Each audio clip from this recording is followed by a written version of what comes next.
السلام علیکم ورحمۃ اللہ وبرکاتہ۔ محترم خواتین و حضرات، حکیم محمد ضیاء مطب ابن طبیب آپ کی صحت کے حبیب کی جانب سے ایک بار آپ کی خدمت میں پھر حاضر ہوں۔ آج کا ہمارا ٹاپک سب کا ٹاپک ہی چل رہا ہے، امراض گردہ۔ اس کی آج یہ تیسری نشست ہے۔ پچھلی دو نشستوں میں آپ احباب سے ابتدائی گفتگو میں گردوں کے بارے کچھ معلومات آپ کو دے سکا ہوں۔ آج کی اس اہم گفتگو میں اس بات کو آپ احباب کے سامنے رکھوں گا، آیا کہ گردے فیل کیوں ہوتے ہیں اور کیسے ہوتے ہیں اور ان کے اسباب کیا ہوتے ہیں، اور اکیوٹ کڈنی فیلئر کیا ہے، اور جسے ہم ہاد کہتے ہیں طب یونانی میں، ایلوپیتھک میں اسے اکیوٹ کہا جاتا ہے۔ ہم جسے مزمن کہتے ہیں، ایلوپیتھک میں اسے کرونک ڈیزیز کہا جاتا ہے۔ مزمن یا کرونک کے معنی ہوتے ہیں کہ دیر سے چلنے والی مرض، اور اکیوٹ یا ہاتھ سے مراد یہ ہوتی ہے کہ اچانک ہو جانے والی مرض۔ تو ہم نے آج کے اس عنوان کا جو موضوع رکھا ہے، گردے فیل کیوں ہوتے ہیں اور کیسے ہوتے ہیں، اس پر آج کی گفتگو ہوگی۔ تو سامعین محترم، سب سے پہلے آپ یہ ایک کلیہ ذہن میں رکھ لیں کہ ماڈرن میڈیکل سائنس میں صرف پیتھولوجی کو تقسیم کر دیا گیا ہے، اسپیشلائزیشن دے دی گئی ہے کہ جی فلاں نیفرالوجسٹ ہے، اور فلاں آدمی کارڈیالوجسٹ ہے، فلاں سیکسالوجسٹ ہے، فلاں جناب معدہ و جگر کا اسپیشلسٹ ہے۔ جبکہ میں بارہا اپنی عوام کو کہہ چکا ہوں کہ جب ڈاکٹر کو پوری فزیکل باڈی کی اناٹمی پڑھائی جاتی ہے تو اس میں ایک خون کا ہی ذکر چل رہا ہوتا ہے۔ سر کے بالوں سے لے کر پاؤں کے ناخن تک انسان کی باڈی میں بننے والی خون کی جو مقدار ہے وہ پوری باڈی کو خوراک پہنچانا، یہ ایک سسٹم پوری کا پورا طبیب بھی پڑھتا ہے اور ڈاکٹر بھی پڑھتا ہے۔ المیہ ہمارے ملک کا یہ ہے کہ ہماری جو ایلوپیتھک سائنس ہے وہ اس وقت تک کسی بھی مریض کو ڈکلیئر نہیں کرتی جب تک اسے رپورٹس میں یا اسے الٹرا ساؤنڈ میں یا اس کو پی سی آر میں یا اس کو دماغ کے ایم آر آئی میں یا دیگر ٹیسٹوں کے ذریعے پتہ نہ چل جائے کہ یہ علامت ظاہر ہو رہی ہے۔ رپورٹ میں اگر کچھ نہیں آتا، ڈاکٹر کہتے ہیں نارمل ہے، الٹرا ساؤنڈ میں کچھ نہیں آیا تو نارمل ہے۔ اب اس میں جو فطری عمل ہے، چونکہ ایلوپیتھک سائنس فطری عمل سے کوسوں میل دور تھی اور دور ہے، اور یہ جملہ بھی معرض کر دوں، جب تک allopathic science, modern medical science, جب تک ہمارے ڈاکٹر قانون فطرت کا مطالعہ نہیں کریں گے، قطعاً کسی بھی مرض پر وہ دسترس نہیں پا سکیں گے، سوائے عارضی ادویات کے، سوائے علامات کو دبانے کے۔ سر درد ہے تو پین کلر، جوڑ درد ہے تو پین کلر، معدے میں جلن ہے تو میپرازول و دیگر زول کی جتنی بھی کوالٹی ہیں وہ دے دی جائیں گی۔ نہ کہ یہ دیکھا جاتا ہے کہ سر درد کیوں ہوئی ہے، جوڑ درد کیوں ہوئی ہے، معدے کی تکلیف کیوں ہوئی ہے، یہ نہیں دیکھا جاتا۔ بس کچھ چند کوالٹیز کی ادویات ہیں، اس سٹیج پہ یہ دینی ہے، اس پہ یہ دینی ہے، اس پہ یہ دینی ہے، اس سے بڑھ کے میڈیکل سائنس آج تک کچھ نہیں کر رہی۔ اب ہوتا یوں ہے کہ ایک عام انسان کو، اب سمجھیے کڈنیز کیسے خراب ہوتی ہیں، گردوں کے افعال کیسے خراب ہوتے ہیں۔ جیسا کہ میرے محترم سامعین و ناظرین میں عرض کر چکا ہوں کہ انسان کی کھائی ہوئی غذائیں جب پورے پروسیس سے گزر کر لیور میں طبخ پکڑ کے استحالہ پکڑتی ہیں، ایلوپیتھک میں اسے میٹابولزم کہا جاتا ہے، جب وہ اپنے ہاضمے کے عمل سے گزرتی ہیں تو سالے غذاؤں کے جز خون میں تبدیل ہو جاتے ہیں، اور آپ کو پتہ ہے ہر ہضم کے مقام پر کوئی نہ کوئی فضلہ بچتا ہے۔ جیسا کہ میں بارہا بتا چکا ہوں کہ انسانی جسم کے 4 ہضوم ہیں۔ پہلے ہضم کا فضلہ پخانہ ہے، دوسرے ہضم کا فضلہ پسینہ ہے، اور تیسرے ہضم کا فضلہ جو ہے وہ ٹاکسن ہے، کاربن ہے، کیلشیم ہے، فاسفورس ہے، کلورین ہے، اس میں یوریا ہے، کریٹن ہے، دیگر جتنے بھی نمکیات و دیگر کیلشیم وغیرہ جات، یہ تمام تیسرے ہضم سے۔ اور چوتھے ہضم کا فضلہ جو ہے وہ انسان کے گلینڈ کا فضلہ ہے جو سکریٹ کی جاتی ہے۔ جب آپ کا خون آپ کی شریانوں سے آخری حد کے درجے تک، روح کے شیریہ تک پہنچ کے آپ کے چھوٹے چھوٹے سیل تک آکسیجن اور غذا لے جاتا ہے، تو وہاں بھی فضلے کا عمل شروع ہوتا ہے۔ اس فضلے کا مرد میں جو فضلہ بنتا ہے وہ مادہ منویہ ہے، اور عورت میں یہ حیض کا نظام چلتا ہے۔ اس طرح ان فضلات کے اندر جب زیادتی ہو جاتی ہے تو آپ کے جسم میں چونکہ 70% پانی کی مقدار ہے، اب وہ پانی آپ کی غذا کو لے کر، آپ کی کھائے ہوئے تمام جتنے مواد ہیں اس کو لے کر جگر تک پہنچتا ہے، جگر اس کو پکا کر خون الگ کر دیتا ہے، اور فضلے جو ہے وہ خون سے گردوں کی طرف آ کر جس میں تمام قسم کے نمکیات، تمام قسم کی زہریں، جراثیموں کے مارنے کے بعد جو ان کی باڈیز ہوتی ہیں، اور سیل کا فضلہ اور ڈیڈ سیل کا فضلہ جسے لیور ریجنریٹ نہیں کر پاتا، یہ تمام کچرا، یوں سمجھ لیجئے، میں آپ کو آپ کے الفاظ میں سمجھا دوں، یوں سمجھ لے کہ ایک کچرے کا ڈھیر پورے خون میں جب جمع ہو جاتا ہے تو قوت مدافعہ بدن جو ہے، امیونٹی، اسے گردوں کے سرکل میں لے آتی ہے، کیونکہ جگر کے بعد گردے ایسے گلینڈ ہیں جن کے سارے آگے دیگر میں نیفرون وغیرہ کا ذکر پچھلی ویڈیوز میں بتا چکا ہوں۔ آدھا نیفرون آپ کے خون کو صاف کر کے پھر دیکھتا ہے، فیصلہ کرتا ہے نیفرون کہ یہ نمکیات جسم میں کم ہیں، جو کم ہوتے ہیں ان نمکیات کو دوبارہ خون میں بھیج دیتا ہے تاکہ طبیعت اعتدال پر رہے، اور جو فالتو ہوتے ہیں ان کو نیفرون کے راستے چھانٹی کر کے پیشاب کی نالی، یوریترا سے، مثانہ سے اور دفع کر دیتا ہے۔ یہ سرکل ہمارا 24 گھنٹے چلتا رہتا ہے۔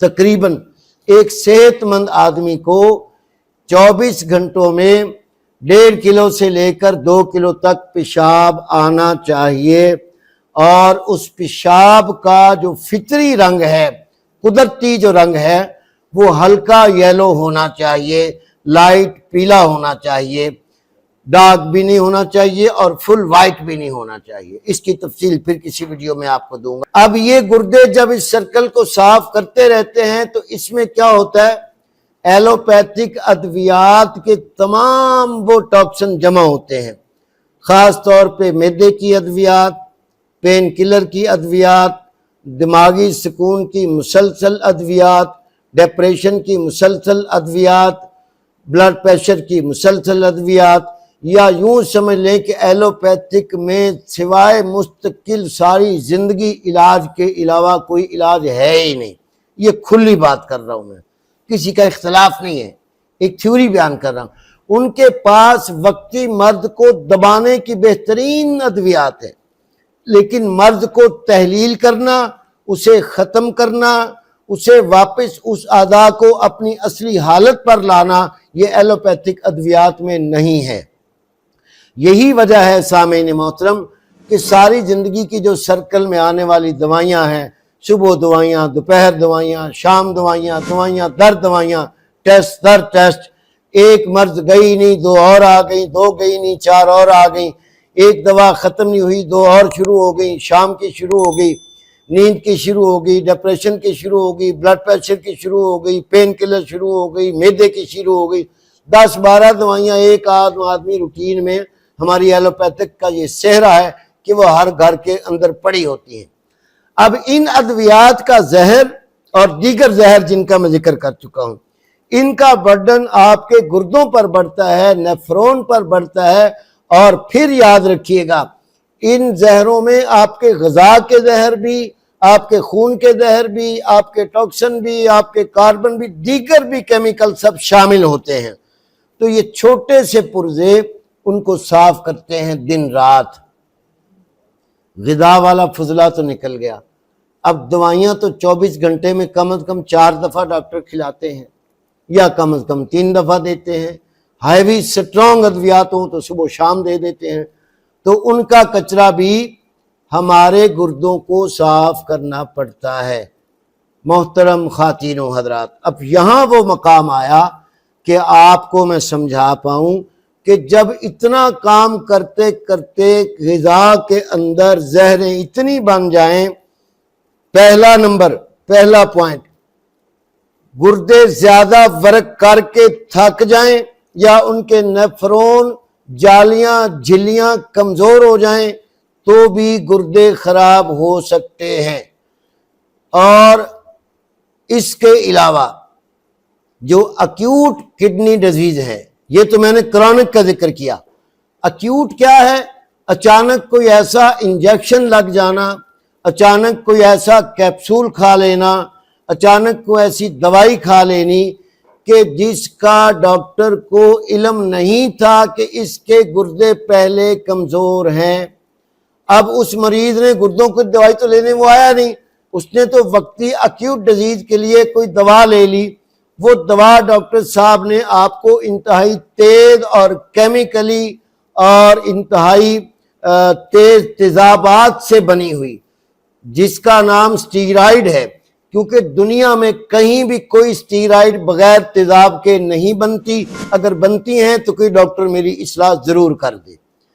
اور یہ تیزاب پھر اسی تیزاب کا حصہ آپ کے اینٹی بائیوٹک میں بھی آتا ہے۔ ایک بات اور ذکر کرتا چلا جاؤں میں عزیزان محترم، ایلوپیتھک سائنس کی جو تھیوری ہے یہ دو قسم کے حصوں پہ، دو درجوں پہ تقسیم ہے۔ یا تو ان کی ادویات میں حد سے زیادہ محرک کرنے کی، تیز کرنے کی ادویات ہیں، یا حد سے زیادہ سکون دینے کی ادویات ہیں۔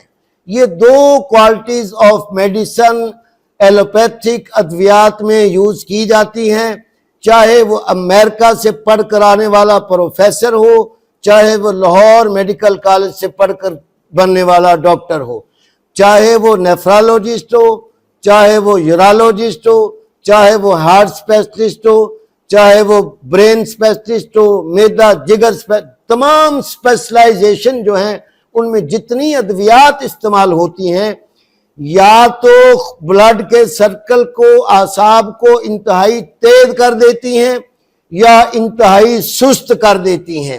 جہاں پین کلر آپ کو دی جاتی ہے، ساتھ ساتھ اس کا بھی حوالہ کرتا چلا جاؤں تاکہ یہ پروگرام تو میرا لمبا رہے گا لیکن اس کی ایک ساتھ بنا رہا ہوں۔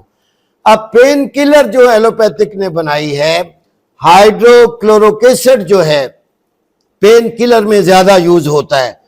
اصل میں یہ نمک کا تیزاب ہوتا ہے، یہی تیزاب آپ کے معدے میں 24 گھنٹے موجود رہتا ہے۔ جیسے ہی آپ کوئی غذا کھاتے ہیں تو اس میں حل ہو کے یہ ریزہ ریزہ ہو جاتا ہے، اسے HCl کہا جاتا ہے، ہم اسے معدے کا تیزاب کہتے ہیں۔ اور اسی تیزاب کی نقل کر کے ایک اینٹی بائیوٹک یا سٹیرائڈ دوائی بنائی جاتی ہے جو آپ کے درد کی جگہ پر جا کے درد کرنے والے مواد کو دور نہیں کرتی، کبھی بھی آپ کے ٹاکسن، آپ کے کاربن نہیں نکال سکتی، وہ اندر ہی رہیں گے۔ اور کبھی بھی ڈاکٹر آپ کو پرہیز نہیں بتائے گا، ان کا کوئی پرہیز کا کانسیپٹ نہیں ہے، ان کی علاج بالغذا سے ذرا بھر بھی کوئی تعلیمات نہیں ہے ان کی، انہیں کوئی پتہ نہیں ہے، یہ صرف وٹامن دیکھتے ہیں گاجر میں، مولی میں، گوبھی میں، گونگلو میں، لیمو میں، مالٹے میں، سٹرابری میں، بس وہ جو امریکہ نے بتا دیا کہ اس میں یہ وٹامن ہے، بس یہ ان کو لکھیں گے اور انہیں کھلائیں گے۔ ہماری عوام جنہیں پتہ ہی نہیں ہے کہ کھٹائی کے اثرات کیا ہیں، مٹھاس کے اثرات کیا ہیں، کڑوے پن کے اثرات کیا ہیں، چرچرے پن کے اثرات کیا ہیں، پھیکی غذاؤں کے اثرات کیا ہیں۔ اللہ نے پوری کائنات میں 6 غذاؤں کا مزاج رکھا ہے اور 6 ہی ان کی کیفیات ہیں۔ جن دوستوں نے ان مزاج اور کیفیات کو سمجھنا ہو، میری ویڈیوز انشاءاللہ آپ کو مل جائیں گی لنک میں، انہیں جا کر سنیے، پھر آپ کو پتہ چلے گا کہ غذائیں کیا کرتی ہیں، غذاؤں سے خون کے اندر کن کن ہارمون کا رد و بدل ہوتا ہے، کون کون سے گلینڈ کام کرتے ہیں، کون سے گلینڈ ہائی ہوتے ہیں، کون سے گلینڈ ہائپو یا ہائپر ہوتے ہیں، آپ سمجھیے۔ اب ان پین کلر کی میں بات کر رہا تھا، یہ پین کلر کرتی کیا ہے؟ پین کلر انجیکشن ہو، پین کلر گولی ہو، پین کلر جو گھٹنوں میں آج کل ٹھوکنے والے انجیکشن لگ رہے ہیں، 1.5 لاکھ کا انجیکشن ہے، 70,000 کا انجیکشن ہے، یہ 80,000 کا، وہ انجیکشن آپ کے پین کی جگہ پر وقتی طور پر تھوڑا سا اعصاب کو سن کر دیتا ہے، جس کی لمٹ 4 ماہ 6 ماہ 5 ماہ رکھی ہے، اور جو عارضی آپ کی پین کلر ہے وہ آپ کے درد کا ککھ بھی نہیں کرتی، آپ کے برین پہ اثر انداز ہوتی ہے، اور برین چونکہ حساسیت کا مادہ ہے، احساس و ادراکات دماغ کے ذمے ہیں، کہیں بھی درد ہو پین ہو تو دماغ ہمیں بتاتا ہے۔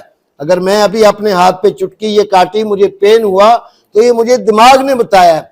کبھی کسی شرابی کو، نشئی کو، یا کسی دماغی مریض کو اس کے منہ میں مکھیاں بیٹھ رہی ہوتی ہیں، رالیں ٹپک رہی ہوتی ہیں، بال گندے، پر گندہ حالت، کبھی اس کو کسی نے دیکھا ہے کہ وہ پرفیوم لگا رہا ہے؟ اس کا دماغ ہی کام نہیں کر رہا نا، مکھیاں نہیں اڑا سکتا، رالیں نہیں پونچھ سکتا، بال پر گندہ۔ اور یہ الگ بات ہے کہ کچھ ہماری قوم اسے پیر بنا لیتی ہے، یہ الگ کی درد ہے۔ عزیزان محترم، اب یہ پین کلر کیا کرتی ہے کہ آپ کے دماغ کے اس حصے کے حصے کو جو پین کو احساس کرا رہا ہے اس کو جا کے یہ سلا دیتی ہے، 4 گھنٹے کے لیے، 8 گھنٹے کے لیے، 6 گھنٹے کے لیے، جتنی لمٹ ہوگی۔ جب ٹائم ختم ہوا پھر پین، اور جناب ڈاکٹر صاحب کہیں گے پھر یہ پین کلر یہ صبح لے لیجئے گا، یہ دوپہر کو، یہ شام کو۔ جی اب یہ سرکل جب کنٹینیو چلتا ہے تو آپ کے اعصاب اتنے ٹھنڈے ہو کر بے حس ہو جاتے ہیں۔ جب مرض ابھرتا ہے تو پھر آپ یقین جانیں یہ سائیکلوں پہ بٹھا کے لولے لنگڑے کر سکتے ہیں، چلا نہیں سکتے۔ یہ میرا اعلان ہے، اگر کوئی دنیا میں ڈاکٹر، کوئی پورے پاکستان میں ڈاکٹر اگر جوڑوں کے درد کا اچھا علاج کر سکتا ہے تو مجھے ضرور بتائیے گا، مریض میں دے دوں گا۔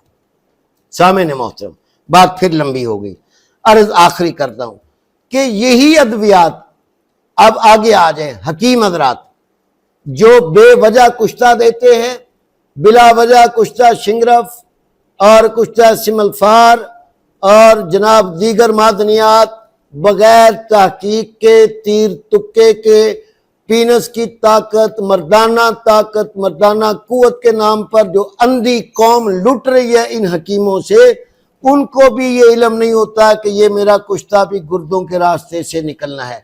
حالانکہ یاد رکھیے گا جتنی ایلوپیتھک ادویات ہیں یہ سارے کشتہ جات ہیں۔ کہیں ڈاکٹر خوش نہ ہو جائیں کہ بھی حکیموں کو رگڑ گیا، میں رگڑوں گا، پہلا نمبر آپ کا ہے کہ یہ جتنی ادویات ہیں تمام نمکیات ہیں، جس دوائی پر سوڈیم لکھا ہو، اب سمجھیں میں پیچھے کہا ہوں نا کہ ان کے پاس 2 ہی دوائیاں ہیں، جس دوائی پہ کسی بھی کوالٹی کی ہو سوڈیم لکھا ہوگا وہ نمکیات ہے، وہ کشتہ جات ہے، اور وہ آپ کے اعصاب کو سست کرنے کی دوائیاں، پین نہیں ہوگی۔ اور جن ادویات پر ایسڈ لکھا ہو وہ تمام تیزابی ہیں، وہ آپ کی تحریکات کو تیز کر کے، خون کو گہرا کر کے، شریانوں کو تنگ کر دیتی ہیں، نیفرون کا بیڑا گرک بھی وہی دوائیاں کرتی ہیں۔ اب سمجھے آپ، ایسڈ لکھا ہوگا جیسے فولک ایسڈ، جیسے سوڈیم کلورائڈ، ان کی لاکھوں دوائیاں جمع کر لو، میرا چیلنج ہے، یا سوڈیم ہے یا تیزاب ہے، ان کی جتنی بھی سٹیرائڈ ہیں ان کی بھی یہی قسمیں ہیں، جتنی بھی ان کی اینٹی بائیوٹکس ہیں ان کی بھی یہی قسمیں ہیں۔ یہ اپنے طرف سے جملے بڑے جھاڑتے ہیں، انفلومیٹری جی یہ فلاں ہوگی، انفلومیشن دور ہوگی۔ خدا کے بندے، انفلومیشن کا کوئی ڈاکٹر وجہ نہیں بتا سکتا، اگر بتا سکتا ہے تو اس کی ریزن تو بتائے نا کہ یہ انفلومیشن ہوئی کیوں۔ جراثیم بعد میں آیا، پہلے انفلومیشن ہوئی ہے، انفلومیشن کی بیک ریزن کیا ہے، جسے طب یونانی کیفیاتی اسباب بھی کہتی ہے، نفسیاتی اسباب بھی جانتی ہے، اسباب بادیہ ہیں، اسباب سابقہ ہیں، اسباب واصلہ ہیں، اور اسباب مرکب اتصال ہیں، اسباب شرکیہ ہیں۔ یہ میرے جملے ہیں، یہ کوئی ڈاکٹر نہیں بتا سکتا، کیونکہ ہم نے ڈاکٹری پڑھی نہیں۔ ہم ان کی جو جتنی بھی وہ رام کہانیاں سناتے ہیں نا، اور یہ پڑھی لکھی فیملی، ماشاءاللہ ڈاکٹر صاحب نے یہ انفلومیشن بتائی ہے۔ اب انفلومیشن کہاں آ گئی بھئی تیری؟ انفلومیشن کا معنی ہے سوجن، ورم، سوزش۔ یہ کب آئے گی؟ جب ایسیڈک دوائیاں کھاؤ گے، اور جب آپ کی پین کلر کھائی جائیں گی تو یہ وقتی طور پہ انفلومیشن دور ہو جائے گی، سوزش دور ہو جائے گی، لیکن آپ کو مکمل گردوں سے فارغ کر دیا جائے گا، کیونکہ یہ تمام نمکیات کشتہ جات ہیں، جس میں سب سے پہلے آج کل دنیا میں عام بکنے والی سربیکس زی سر عام ہے۔ یہ کشتہ ہے جست ہے، کیلومل، جتنے بھی نام کی کیلومل کی ادویات ہیں یہ کشتہ تانبا ہے، فولک ایسڈ کے نام پر یہ جتنی ادویات دی جا رہی ہیں سارا کشتہ فولاد ہے، لوہا ہے۔ ڈاکٹر کو نہیں پتا فولک ایسڈ کا بھی استعمال کرنا ہے، ڈاکٹر کو نہیں پتا کہاں دینی ہے جست، ڈاکٹر نہیں جانتا کہاں فولاد دینا ہے۔ آپ یقین جانیں یہ کشتے بنا بنا کر دنیا کو تباہ کر گئے، لیکن ان کو کشتہ استعمال کرنے کا طریقہ نہیں آتا۔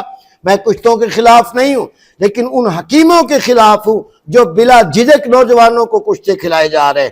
40 سال سے قبل نوجوانوں قطعاً کسی حکیم طبیب سے بھی کشتہ نہیں لینا۔ وہ آپ کی قوت مدافعہ اتنی ہیوی ہوتی ہے کہ خالی سبزیاں، فروٹ، ڈرائی فروٹ کھا کے آپ کی قوت بحال۔ زیادہ سے زیادہ اچھی معجون بنوا لیں جس میں سارے ڈرائی فروٹ ہوتے ہیں، جس میں امبر، زعفران، مشک، کستوری، بلڈ کو صاف کرنے والے، گلینڈ کو تیز کرنے والے جز ہوتے ہیں، یہ لے لیجئے۔ اگر آپ کوبرا لے سکتے ہیں تو یہ نہیں لے سکتے، کیونکہ کوبرا سہل سستی ہے اور ہر کاؤنٹر سے مل جاتی ہے، اس کے لیے پیسے لگانے پڑتے ہیں۔ سامعین محترم، آپ بھی کہتے ہوں گے حکیم صاحب کہاں نکل گئے، یہ میرا اندر کا درد تھا، علم تھا۔ یہ ساری ریزنیں جاہل حکیم اور جاہل ترین ڈگری ہولڈر، بڑے بڑے پروفیسر گردے فیل کرنے میں سر فہرست ہے۔ جس کا جی چاہے کہ یہ غلط کہہ رہا ہے، مجھے دعویٰ دے، میں آتا ہوں کہ جی پلیٹ فارم پر بتاؤ، آپ اپنی ادویات کے نمکیات بتاؤ، میں ان کے اثرات بتا دوں گا، کیا کریں گی کیسے کریں۔ یہ اسباب ہوتے ہیں جی ایکیوٹ کڈنی ڈیزیز اور آپ کے مزمن حاد اچانک کڈنی ڈیزیز اور کرونک کڈنی ڈیزیز۔ ایک بندہ صدیوں سے دوائیاں کھا رہا ہے، اس کے گردے آہستہ آہستہ ختم ہو جائیں گے۔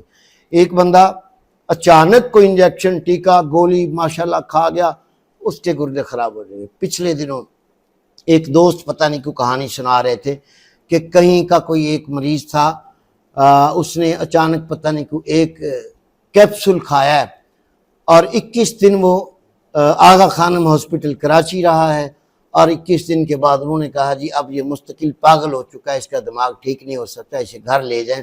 ابھی بھی اسے تقریباً 4 ماہ ہو گئے وہ پاگل پڑا ہوا ہے، ایک کیپسول کا نتیجہ۔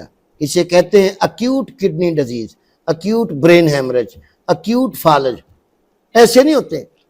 اب آ جائیں، اب جو لوگ سر درد کی دوائیاں، ڈیسپرین ہے، ایسپرین ہے، پیناڈول ہے، یہ جناب پیناڈول ایکسٹرا آ گئی، یہ سریعام سٹوروں سے جو گھر میں بیٹھ کے کھاتے ہیں نا، وہ خیال کریں، ایسے نہیں منہ سوجا ہوتا، پاؤں سوجے ہوتے، ایسے نہیں ہے، کیونکہ ان بیچاروں کے پاس ڈاکٹر کی فیس کے پیسے نہیں ہیں۔ ان کو پتہ ہے کہ یہ دوائیاں درد دور کرتی ہیں، رفتہ رفتہ ان کی تباہی ہو جاتی ہے۔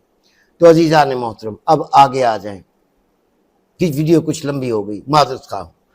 اب آگے کیا ہوتا ہے کہ ڈاکٹر کے پاس جب اچانک بندہ جاتا ہے، جی تھکن بہت ہو رہی ہے، کوئی رپورٹ ہوئی تو جی یوریا بڑھ گیا، کریٹن بڑھ گیا، پوٹاشیم، فاسفورس خون میں بڑھ گئے، کیلشیم، البیومن دونوں کم ہو گئے، تھکن بہت ہے جی، پٹھوں کا کھچاؤ ہے، متری ہے، کہہ آ رہی ہے، یادداشت بھی خراب ہو گئی، وہم میں بھی پڑ گیا، رشی بھی آنے لگ گئی، اور دیگر علامات پوٹاشیم بڑھنے سے دل بند ہو کر بعض اوقات بلڈ پریشر بھی بڑھ جاتا ہے۔ یہ ریزن ہے۔ اب جب یہ علامتیں آتی ہیں تو پھر ان کے اسپیشلائزڈ بھاگتے ہیں، نیفرالوجسٹ کے پاس جاؤ جی، وہاں نہر پہ بیٹھے ہیں، ان سے 5000 فیس ہے جی، 6 دن بعد ٹائم ملے گا۔ 6 دن کے اندر بندہ مر جائے تو ڈاکٹر کی اسپیشلائزیشن کو کیا کریں گے آپ؟ دل کا ڈاکٹر ہے جی، 6 مہینے بعد ٹائم دے رہا ہے۔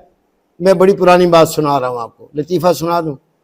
6 مہینے پہلے ٹائم لیا، میرا ایک دوست تھا، بڑی پرانی 2000 پہلے کی بات بتا رہا ہوں، فیصل آباد کو ہارٹ اسپیشلسٹ تھے، 6 مہینے سے پہلے ٹائم لیا، فیس دی، 6 مہینے بعد وقت آیا، بیٹھے، 2 گھنٹے بعد باری آئی، 15 منٹ بعد کے بعد اس کی فیس ادا کی، 15 منٹ بعد وہ کہتا 2 ڈیسپرین صبح، 2 دوپہر، 2 شام کھاؤ اور جاؤ۔ 6 مہینے انتظار کیا، دل کا مریض تھا، دل کا ڈاکٹر تھا۔ 6 مہینے بعد جب اس نے اپنی فیس لے لی، سے کہتا ہے 2 ڈیسپرین صبح، دوپہر، شام۔ میں کہا یہ ڈیسپرین تو یہ جو دکان رکھ کے گولیاں بیچتی ہے اس سے بھی مل جاتی ہے، اتنی دور جانے کا کیا فائدہ؟ یہ ہے آپ کی اسپیشلائزیشن۔ اب یہاں یہ ہو رہا ہے، اب جب یہ علامات ہوتی ہیں تو پھر کوئی معدے کے ٹیسٹ کراتا ہے، کوئی جناب جوڑوں کے ٹیسٹ کراتا ہے، کوئی یورک ایسڈ کراتا ہے، کوئی ESR کراتا ہے، کوئی آر ایف کرواتا ہے، کوئی RFT کرواتا ہے۔ اب وہ تیر تک کے پتہ کوئی نہیں کہ اس کے گردے گئے، پر جب گردوں میں آ جائے یوریا کریٹنن تو موج لگ گئی، اب جناب فلاں کے پاس لے جاؤ۔ اب وہ کیا کرے گا؟ اگر تو آپ کا یوریا کریٹنن آپ کا 40 سے اوپر گزر گیا تو تباہی، اور آپ کا کریٹنن اگر 1.5 سے اوپر گزر گیا تو جناب پھر آپ کو گولیاں شروع ہو جائیں گی۔ گولیاں کون سی دیں گے؟ ڈیلٹا کارٹریل دیں گے، ایسے نمکیات اور سوڈیم دیں گے جس سے پیشاب آئے گا۔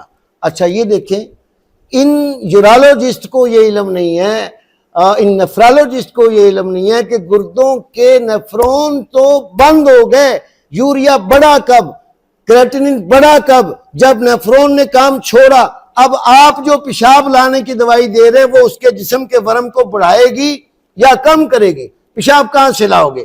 الگ نیفرون بنا لو گے؟ نہیں بناؤ گے۔ اس کا سائیڈ ایفیکٹ یہ ہوتا ہے کہ ڈائریکٹ جسم میں واپس پیشاب چڑھ کر منہ سوج جاتا ہے، ہاتھ پاؤں سوج جاتے ہیں، نتیجتاً کہتے ہیں کہ جی اب تو کریٹیکل کنڈیشن ہوگی، ڈائلائسس کرنے پڑیں گے، گردے کام نہیں کر رہے، اب اس کی یا تو گردن سے نالی پھاڑیں گے، اس کا خون صاف کریں گے، یا اس کے بازو پہ برنالہ لگا دیں گے، یا جناب ڈائریکٹ پیٹ میں پھاڑ کے۔ یہ دو قسم کے ڈائلائسس ہیں۔ اچھا جی ڈائلائسس کیا کرے گا؟ ہاں جی ڈائلائسس آپ کا ہو جائے گا جی، ڈائلائسس میں مشین لگ گئی، مشین نے جتنے زہر جو آپ کے نیفرون نے نکالنے تھے وہ سارے زہر مشین سے خون سے باہر آ جاتے ہیں مشین کے ذریعے۔ میں یقین جانو خدا کی قسم کھا کر کہتا ہوں، جس بندے سے بیان لینا ہو اس کے لیے تو ڈائلائسس بڑی خوبصورت چیز ہے۔ اور اکیوٹ کڈنی ڈیزیز میں 100 میں سے 4% بندے بچ سکتے ہیں، 100 میں سے 4% بندے اکیوٹ کڈنی ڈیزیز میں بچیں گے۔ کرونک کڈنی ڈیزیز میں کبھی بھی ڈائلائسس نہیں کام آئے گا، وہ بندہ مرے گا ہی مرے گا۔ کیوں مرے گا؟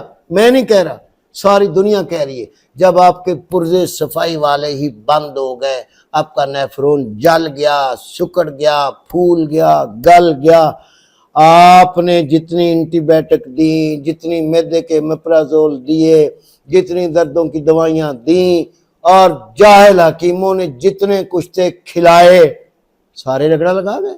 جتنے بھی لوگ ڈائلائسس پہ جاتے ہیں وہ صرف زندگی کو بچانے کی خاطر جاتے ہیں۔ میں کسی ایک بھی یورالوجسٹ سے، نیفرالوجسٹ سے درخواست کروں گا کبھی ایک ویڈیو آپ بنا دیں کہ خدا کے بندو یہ عارضی زندگی چلانے کے لیے ہوتے ہیں، زندگی دے نہیں سکتے ڈائلائسس۔ ڈائلائسس کبھی بھی زندگی نہیں دے سکتا۔ آگے پھر جو بڑے ہیں ماشاءاللہ ان کے لیے ڈاکٹر جانتا ہے کہ یہ ڈائلائسس تو عارضی تھے جی، اب غریب آدمی کو تو کچھ نہیں، امیر کو کہتے ہیں جی کڈنی ٹرانسپلانٹ کرنا پڑے گا۔ ڈاکٹر اسرار احمد صاحب رحمۃ اللہ علیہ، اللہ کروڑوں رحمتیں برسائے ان کی قبر پر، ساری زندگی قرآن کی خدمت کر گئے۔ ان کی وہ ویڈیو دیکھیے گا، میں نشان بتاتا ہوں، حالانکہ خود ڈاکٹر تھے، ان کی وہ ویڈیو دیکھیے گا جن میں ان کا منہ بہت زیادہ سیاہ اور سوکھا ہوا ہے، وہاں ان کی کڈنیاں خراب ہو رہی تھیں، کیونکہ بولنے سے کڈنیوں پر پریشر بڑھتا ہے۔ پھر آپ کو نفسیاتی علاج بتا دوں، زیادہ زور سے بولنا، زیادہ وقت دماغ پہ پریشر دینا، یہ بھی کڈنیوں پر دباؤ ڈال دیتا ہے۔ عزیزان محترم، اب کون سی ایسی بات ہے جو آپ کی سمجھ میں نہیں لا سکا، جو میں نہیں بتا سکا کہ کڈنی اس طرح ہوتی کتنی ہے؟ یہ ساری 130 سے 150 گرام 150 گرام کا ایک پرزہ ہے، اس کے اندر آپ اتنے کیمیکل پھینکے جا رہے ہیں، غذا آپ دے نہیں رہے۔ اور مزے کی اور آخری بات کروں، پھر چوتھی ویڈیو میں اگلی بات کریں گے۔ مزے کی بات یہ ہے کہ کڈنی والا ڈاکٹر ہو، دل والا ڈاکٹر ہو، جوڑوں کا ہو، یا ڈاکٹر عفان جیسا جگر معدے کا اسپیشلسٹ ہو، ان لوگوں کو قطعاً یہ نہیں پتا کہ کس مرض میں کیا کھلانا ہے، کیا روکنا ہے، خدا کی قسم نہیں پتا۔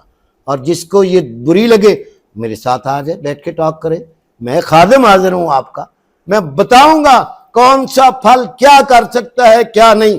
کوئی دنیا کا ڈاکٹر غذا کے بارے نہیں جانتا، نہ امریکہ یورپ نے یہ تعلیم دیتا ہے، صرف یہ وٹامن، ملٹی وٹامن، یہ منرل فلاں ڈھمکا، بس وہ ڈبوں میں بند کر کے آپ کے گردے اڑا کے رکھ دیتے ہیں۔